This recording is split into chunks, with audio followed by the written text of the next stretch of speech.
Okay, rolling. Peter, have you been writing a lot of music on the road with this Casio? No, not directly. I just got it, I'm working it in, you know, feeling it out. Oh, okay.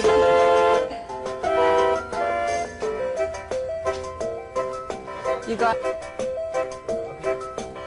So this is somewhat of a new toy for you. Mm-hmm. Very beautiful toy too. Uh-huh. Did you buy it for yourself? Well, someone lent it to me. I have one for myself, but this is more professional. Are you writing any new tunes on it? Yeah, always. Oh, yeah? How did the gig go in Montreal? Very good. Very good. Oh, the 40,000 people, that's not usually the kind of crowd. I've seen you play to a crowd that huge, but usually you're playing to smaller crowds. Mm-hmm. How is it playing to more people? Is there any difference in between the two for you?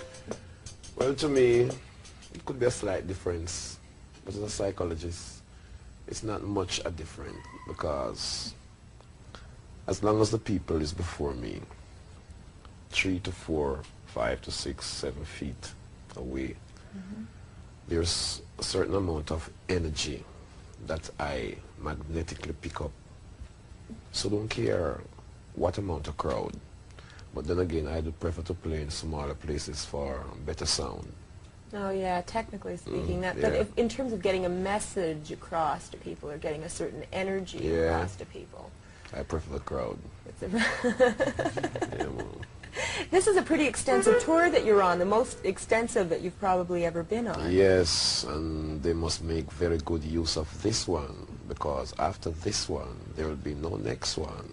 What do you mean? What do you mean? There's a time for everything.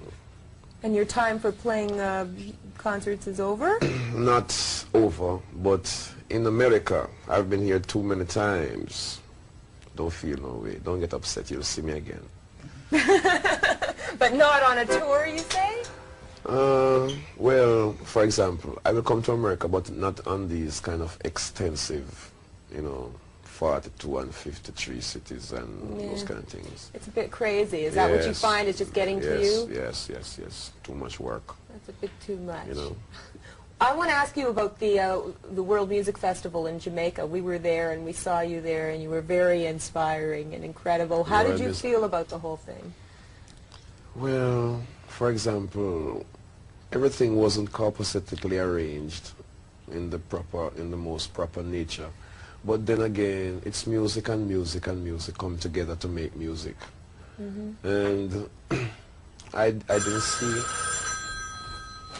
didn't see much of the show, but the rest of artists, I saw like Aretha Franklin and maybe a few others. But music in general is beautiful, and what's more beautiful is when people sit down and wait for 4, 5, 6, 7, 8 hours to see their artists, you know, because I was the last one to play on that concert, and people waited till Sunday morning, and that was very beautiful. You played when the sun came up. That was great. It was something on another planet. Yes, you know? my dear. I didn't even believe it was really happening. Not only the sun, but the rainbow. Yeah. That was beautiful. That was magic. And it's on video, but I haven't seen it yet. I only heard it's beautiful. I would love to see it. You have to come to our TV station because we have you. We taped some of you there, and we have you on our tapes. I would love to get some. I would love to get some. We'll get you a copy. Yeah, man. I would you love were that. playing with a sword or so. You had a big, what was that? My defense sword. Defense against the dragon. What does the dragon symbolize? Well, the dragon symbolizes evil. And my sword symbolizes the execution of the dragon. There's a lot of evil in this business. Or so I've heard, and in every business, is corrupt. Yeah, how do you protect yourself from the corruption, from not succumbing to the temptations? Yes. Well, just being yourself. Because people, if you're not being yourself positively, then you will be easily carried away. And if you are fascinated by material things, you'll be easily carried away. You'll be easily tempted. You'll be easily led. But I know this world. I'm in this world, but not of this world. I'm of the past world, living in the present world, and of the future world.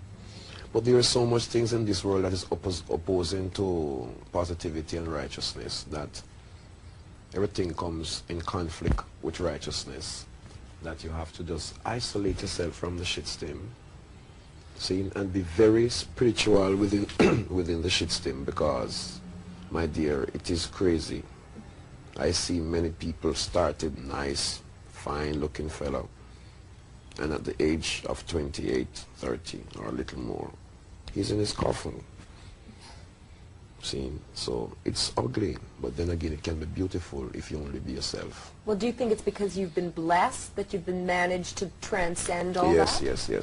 I was born that way, you know. Did you know that when you were a kid in Trenchtown, a hungry kid that just wanted to be up there? Yeah. You always felt that? There's a new book out on the life of Bob Marley called Catch a Fire. I don't know if you've heard of it or read about it. And there's some, they write about you in the book, and they you know, must the write kind about of me. and the way they describe you is, I think it's quite wonderful, you know, how you were just this, you know, lanky kind of kid that was really a fighter. Yeah, man, and really every time, a confident, determined to make it, exactly. Yes. And that was like the most important thing to you. Was it music that you were always determined to make it in? Did you see yourself as a great, you know, reggae superstar, musical hero? No. I only see myself as a preacher, a messenger. And I see the music with the greatest musical potential that music ever had in the Western Hemisphere. See? But then again, within the shitstorm, I see so much discrimination and political victimization against the music. Because as you know, and as many other people know, that reggae has been here for a good time enough for it to be exposed, to be known, to be heard, and to be loved by people who love dirt. See? Because I hear people dance to all kind of dead music. Music that comes today and die tomorrow. See? And they elevate and they praise and they promote and they love those kind of music. But the music that has the spiritual, medicinal upliftment, they don't like to promote it because it is branded political within the shitstorm. But the people knows the potential of the music, or else 40,000 people would not stand up to see or to hear this music. Sorry, what's happening? Okay, you said you used to play organ in the church. Do you remember any of the songs you used to play at church? Yeah, man, all of them. Okay, let's hear one. Hear one? Why? It's only an introduction of one I can get. I don't like to remember the church. Oh, why?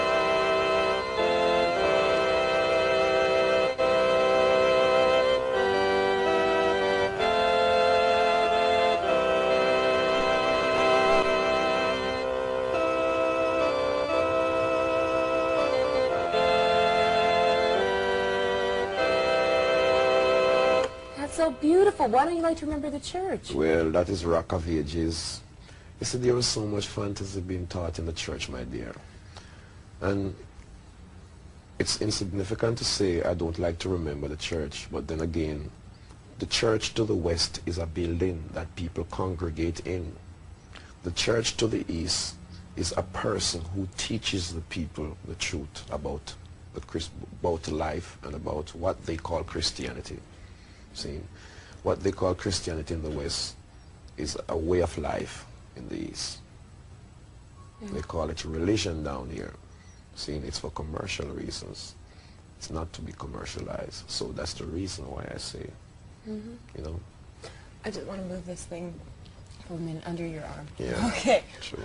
Do you find it an irony that you're on this tour with the Police. The Police have made a lot of money, a big commercial success. And I have to say, I mean, I think a lot of it has to do with the reggae sound and their music. And that was the thing that made them different at first, and that was the thing that people latched on to. Does that make you mad, maybe angry, that they were able to capitalize on that reggae sound when so many other great reggae artists in the world have not been able to break that commercial ground? Well, I am only angry at the shitstem for the discrimination against the root of reggae. But I would not be angry of them commercializing on the music, because they can only paint a picture from a picture.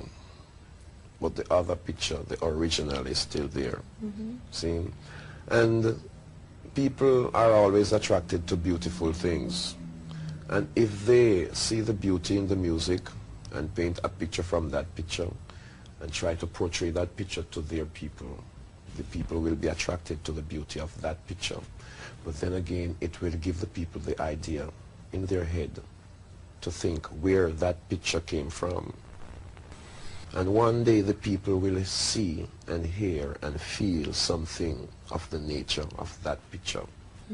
And when they hear, they will say, I think I heard this music already.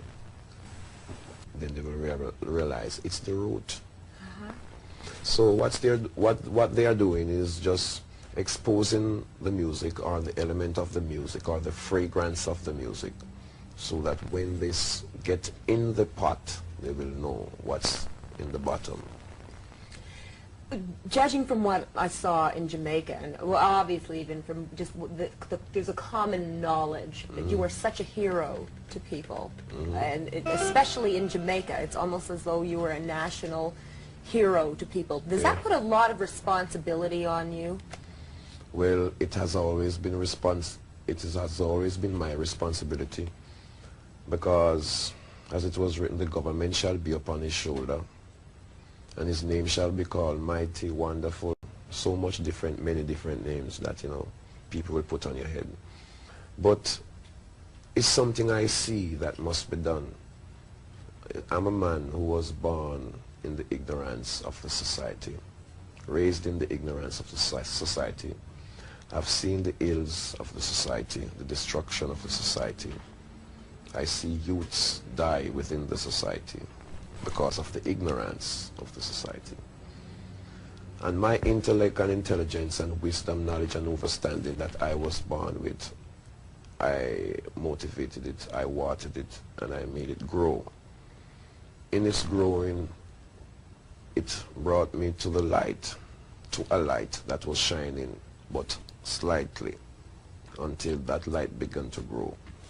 And that light was the reality of life. See? And I followed that light until now. And that light has taught me so many things, my dear, that it's incredible. But then again, there is so much things that this light taught me that I will not tell you. I will put it in a movie, and I will write it in a book. And write it in a song? And it will be more, you know, you will get more feelings. You will see the whole picture will be painted. Do you feel that you have some kind of secret, maybe, that other people aren't aware of?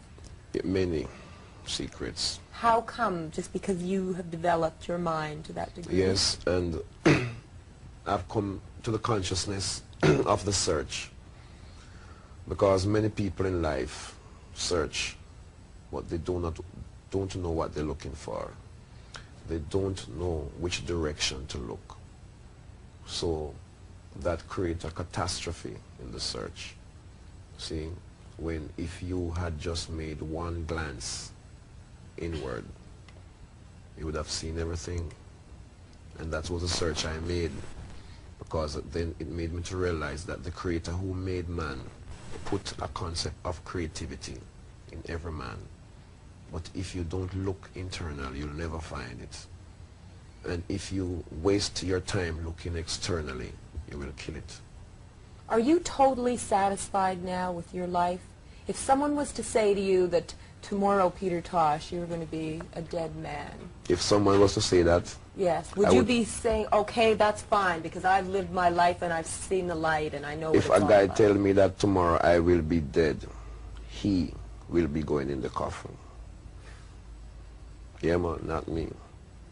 See, because that is one of the secrets of life, to know how to live and how to counteract the negative forces of death. So don't feel no way, my dear. It's just part of life. Many people search, but their search take them to the grave. My search takes me to life. And there is no man on earth that can threaten me and create any amount of fear inside of me. Because you see me, my search teaches me to kill death, to frustrate frustration, to madness, and to assassinate the assassinator. Spiritually, not physically. Without a hand move, without my eyes squint, only with the meditation of the mind. A lot of artists say that you have to be in pain to create. What do you think about that? Pain to create? Well, pain is the motivation of creation. But then again, you don't have to be in pain, because I'm the foundation of creation. See, I'm an inspiration within creation. Do you see yourself as a prophet then? It's not who I see myself to be. See, I just see myself doing positive works, and I intend to do positive works. See, I intend to be truthful. So, it's who people see me to be. But they don't care who you see me to be. I am who I am. I will not be anyone else but me. But aren't you worried that people look up to you too much? You have to be a perfect person in order not to disappoint them, in order to always live up to their expectations. No, I am not here to live up to no one's expectation. Neither is anyone here to live up to mine. I owe no man no obligation. No man owe me none, so everything is fine. My duty is to teach people. I am here to lead the horse to the water, but I'm not here to force him to drink.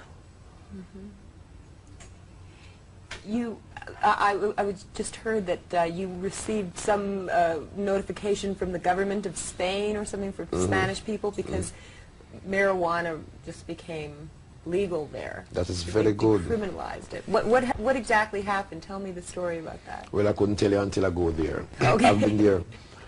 I was there previously for the previous 2 months, and I heard that, you know, because an election was coming up, and I heard that the day when I went there, herb was decriminalized the day before. And I figure more or most that was spiritually designed for the commemoration of my presence in Spain. See, because of the work, my contribution towards the struggle for the freedom and the decriminalization of herb. Because if herb is illegal, he who made the herb is also illegal too. Do you think herb in the wrong hands can be detrimental? Yes. Well, how can you prevent against someone who is not aware, someone who is not intelligent, getting their hands on it? You see, that is a very dangerous game to play. For example, herb is always in the wrong hands. See, 90% of the time. See, because who herb was designed for, the law make it illegal. See, but it's those who make the law control the herb, so they know what to do, when to do, where to distribute. Because herb don't care what they say.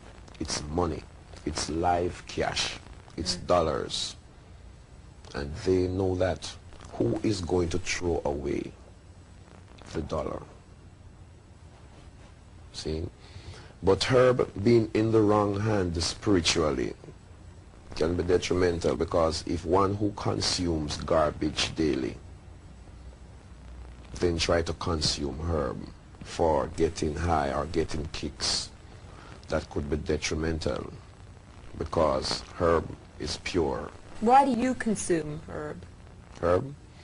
I consume herb for medicinal reasons, spiritual reasons, and Do you feel closer to God? no, not to God. I feel closer to Jah. Yeah. That's what I meant to say. Yes. Herb is antifungus, antivirus, anti-trichinosis, and it's an antidote.